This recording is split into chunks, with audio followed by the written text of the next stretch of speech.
So we're starting off this 3 weeks, I think is what I'm figuring, for some miracles in the book of John. And, how many of us at some point in our life have said, Lord, I need a miracle. I need a miracle, right? I've got this, I went to the doctor and they gave me this terrible diagnosis. I've got this disease, I've got this problem, and there's no cure, or the road to recovery is impossible. Lord, I need a miracle. Maybe you've got financial stuff, right? Lord, I've gotten to a certain point in my life, my savings are pretty thin. How am I going to have enough money to get through the rest of my life? I don't see it. Lord, I need a miracle. I need you to send me something to fix this problem. Lord, I've got problems. Maybe my marriage isn't what I want to be. I'm not married, I don't see how this is going to get fixed. I need a miracle. There's no way I can see how this is going to come good. We ask for a miracle. But what's the obstacle to us believing that a miracle could actually happen? What's the obstacle? Yeah, the Roman centurion says, Lord, I believe, help my unbelief. We don't really believe. Why don't we believe? Well, I think part of the problem is, in the modern world, we just think we know too much, right? Lord, I need help with this sickness that I have. My lungs are good. My heart's aching. I got this degenerative problem. I got this problem. And I've been to the doctor, and the doctor says, here's the scan. It tells you this is what's wrong. And how do you fix it? Well, you can't, because the dendrites don't do this anymore, and the microcells don't do that, and you've got to have these special hormones or whatever. They're not doing what they're supposed to be doing, and you got this problem. And we don't know how to fix it. Oh. It's very clear on the paper. But see, in the old days, it didn't work like that. In the old days, if you were sick, why were you sick? Because you were bad. Right? You were sick because God was punishing you for the sins that you had done. And so therefore, all you had to do is look at, Lord, I need a miracle. I know you can fix it because you gave this to me because I was bad. But I'm being good now. Can you fix this? Can you undo this problem that you created for me? Everything used to be like that. If it was raining, we were good. God's blessing us. It wasn't because of an El Nino or global climate change or too much carbon dioxide in the atmosphere. There was problems because we were bad. This creates an impediment to our ability to believe in miracles, because we know so much about science that we forget that the Lord's the one who made the laws of science. He's the one who set this whole thing up. He's the architect. He's the builder. He's the master builder. So I'm saying all this because as we start in this miracle, it's a miracle you're probably familiar with, the miracle of water being turned into wine. The writings are clear why this miracle was given to us. This miracle was given to us to help us realize that the Lord has power over nature. He has power over nature. And for the people of 2,000 years ago, that wasn't hard to believe. But for us, seems to be a problem, right? The writings tell us that miracles are given for two basic reasons: to strengthen the faith of people who want to believe in Him, and to teach us what He wishes to do for us and our souls. But this miracle in particular is about His power over nature. And this is a big one. This is important. Because we get in that moment of despair and we can say, Lord, I need a miracle. But in that same thought, go, I need a miracle, but I don't know how you can do it. I don't know how you can do it. The report says this. It's just nothing we can do. Can't be done. But folks, that's the whole point of a miracle. It's doing what you think can't be done. This is the kind of the problem that the disciples had with Jesus. They wanted to believe in him, but their culture and their faith said everything was wrong. We want to believe in this guy. But the Pharisees and the scribes tell us, oh, no, you can't do that. You can't live that way and things turn out right. We say, I want to believe in you, Lord. I want to believe that you can change my life. You can make things right. That you can perform a miracle. The scribes and the Pharisees, or science, is saying, oh, no, it can't happen. Can't happen. There are plenty of stories in the world where the doctors can't explain how somebody was healed. Plenty of stories. We don't give those enough attention. This miracle is the first miracle that happens in the Gospel of John. It's recorded as being the beginning of the miracles.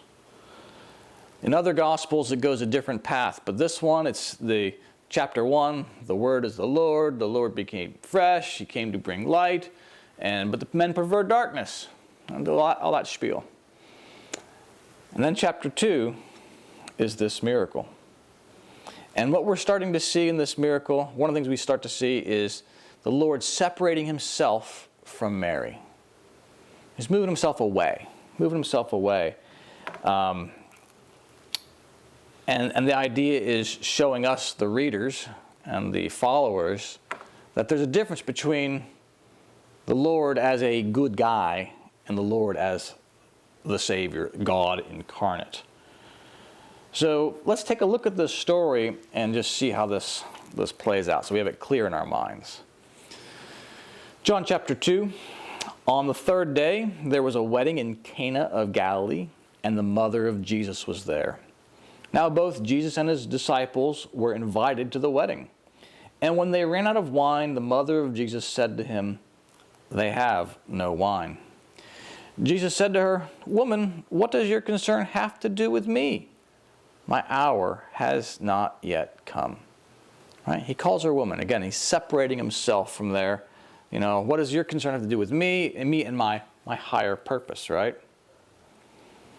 His mother said to the servants, "Whatever he says to you, do it." Now there were set there 6 water pots of stone, according to the manner of purification of the Jews, containing 20 or 30 gallons apiece. Jesus said to them, "Fill the water pots with water." And they filled them to the brim.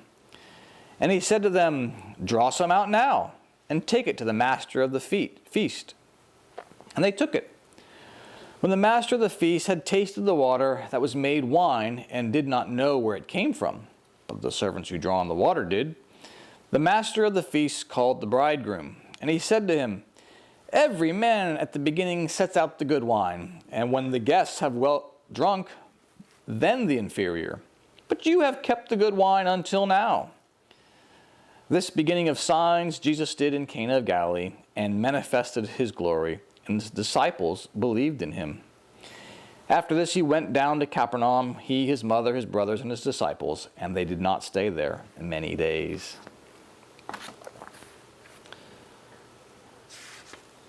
Jesus was not rebuking Mary when he said, "Woman, why do you do this? Why do you ask this of me?"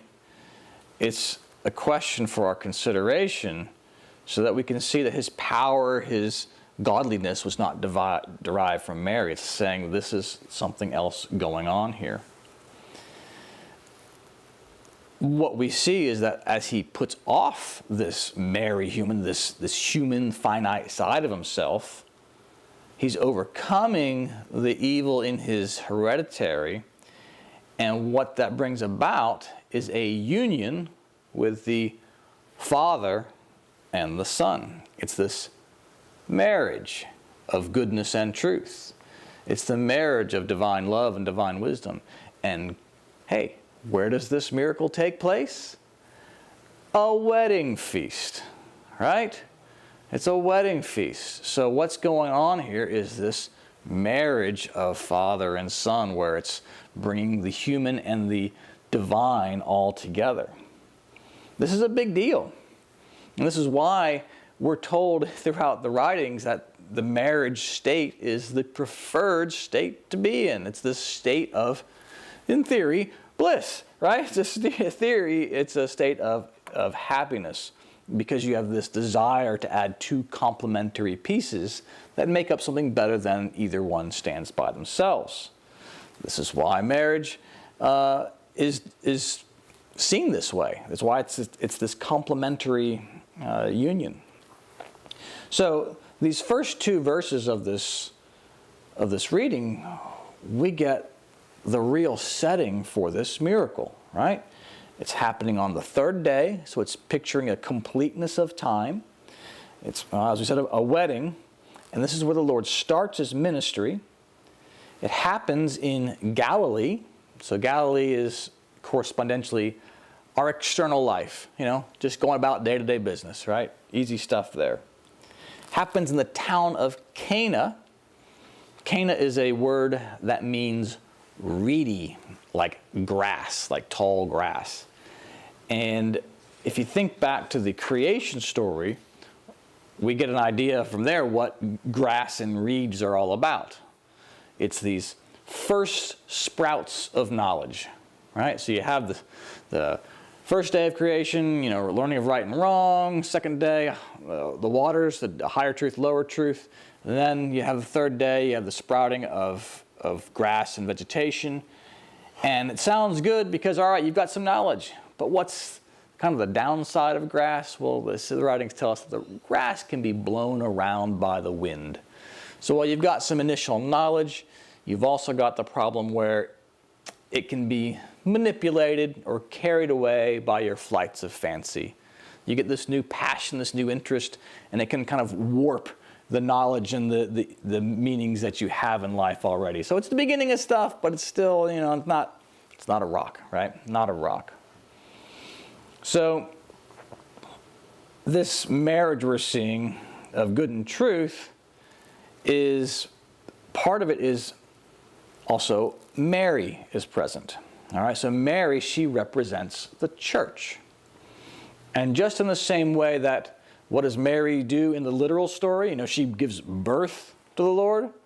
The same thing is true as what's happening in this world, right? The church, the Mary, is supposed to give birth to the Lord so that his truth can do its work, right?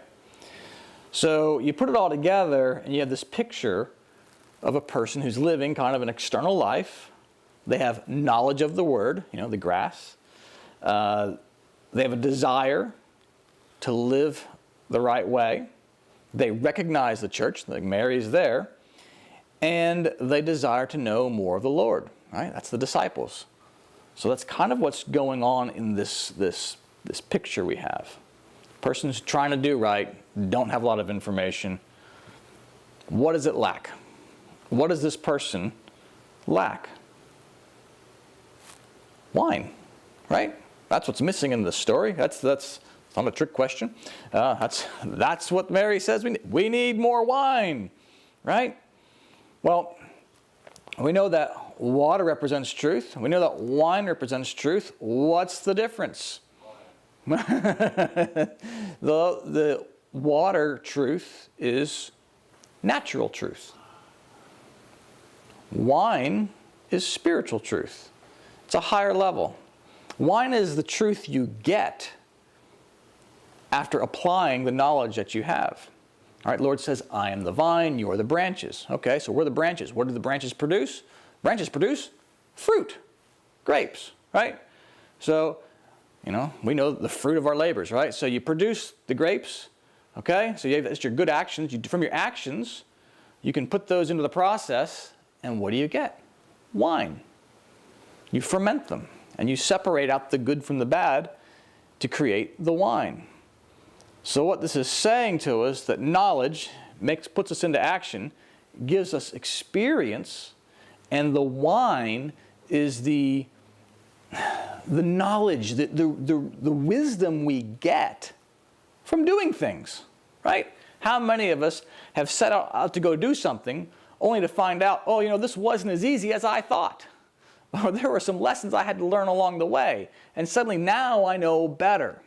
When you have the now I know better, now if I could do this again kind of thing, that's the wine. That's wine.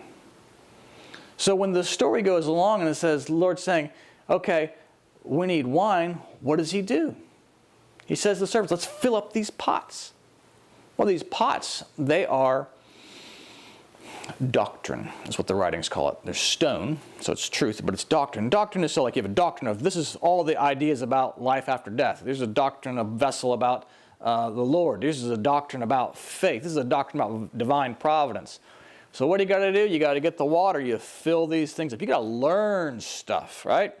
You got to go out and make the effort to learn things. Because the more you learn, the more you can put into practice. So you fill all that up, and boom, you can get wine. The miracle of this story is that there were no grapes involved, right? There were no grapes. That's normally the process to get wine. You got to have the grape. You've got to do something. You've got to make some fruit in order to get the experience to get the wine. And the Lord's saying, hey, guess what? If you fill all your pots full of all of my teachings, you can operate like you have experience. You can take the experience of David. You can take the experience of Adam and Eve and Noah and Moses. You can take all that as your experience and have wine. I'll change it for you just like that. If you just do what I say, that knowledge, you put that into practice, and boom, you've got it. You've got it. You've nailed it. Those pots, fill them up. Go out and learning. Now, of course, there is kind of a funny little thing here in the end about the opposite of what can happen. It's verse 10, right? Lord says, every man at the beginning sets out the good wine. And then when everybody's drunk, then the inferior. Well, that's a warning for us as well. What's it warning against? It's warning against like these flights of fancy. So imagine this, your wife, your friend, your whoever, says, hey, can you come and do this for me? Can you give me a hand with this? You don't really want to do it for whatever reason. But you grumble along and you go ahead and you do it. What can happen is the good wine that you had, right? You're doing it up front, goes bad. Why? Because you don't really continue doing those things. Oh, I don't really want to feel like this is a stupid thing. This is a waste of my time. Grumble, grumble, grumble. And even though you're doing the right thing, as long as your heart's no good, that wine is like that wine that goes bad later at the wedding. It's the garbage. Oh yeah, you'll still get something, but it's not the good stuff. And eventually we stop doing whatever it is that we were asked to do because we're not enjoying it. And why aren't we enjoying it? Because we're not going to it with the right attitude. So you can have a wedding feast where you're being invited to have the good stuff. And you could keep having good stuff. You could have your good stuff at the very end. Depends on you, right? It depends on you. Ultimately, what the writings teach is that influx, that what you get, is in accordance to efflux, that what you put out. So if you put out goodness, thankfulness, gratitude, appreciation, what you're going to get is goodness. And you're also going to get the good wine. The Lord wants us to see this miracle so that we can know that if we do the right things, we will gain the experience and have something more than just knowledge. But I think it's also just as important to see this miracle in real terms of this world, that the Lord has power over nature. Because we know that science tells us you can't turn water into wine, you can't turn lead into gold, you can't do these things because there's atoms and molecules and they just have these electrons floating around and you can't put more in there. That's nuclear physics, right? This is impossible. But the Lord's telling us, I know you think it's impossible, but I'm the one who set this whole thing up. And I can do it. I can turn a seemingly trivial wedding into a story that teaches us all about everything, right? Teaches us about wisdom, teaches us about miracles, and teaches us that He has power over nature. I think it's important to have both of these lessons in mind, because we want to believe. We really want to believe. And sometimes it can be a stretch to see that those beliefs are more than just in our head, but those beliefs apply to the real world as well, too.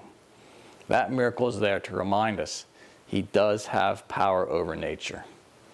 So do your best. Help your unbelief and get into that mindset of, Lord, it's not my way, it's not my understanding, but it's your ways. And your ways are better and greater than mine. Amen.